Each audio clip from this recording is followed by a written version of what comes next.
Timose byona niwe RDC arukwenda ngo akwatwe ahabo ko bangwashangere atwire na shaba abantu sente ngo abone ko bahereza sente za parish development model. Wilberforce Ongom ahimbiswe nagera ngo atwire natunga okwetombuita korogomo bantu kumaro wire buringwa. Parish chief wa Bwambara bamukwate agareze sente ziyatwire.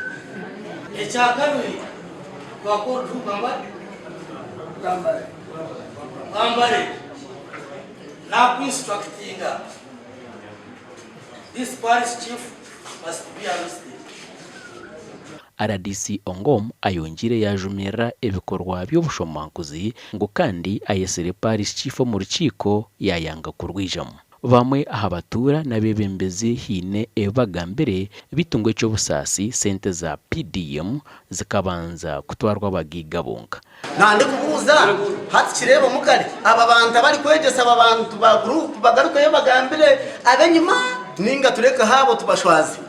Tugambereho na Timose byona urukujunanwa kurabera ahasumo konka agizire ngo byone biri kumugambwaho tare kubimanya.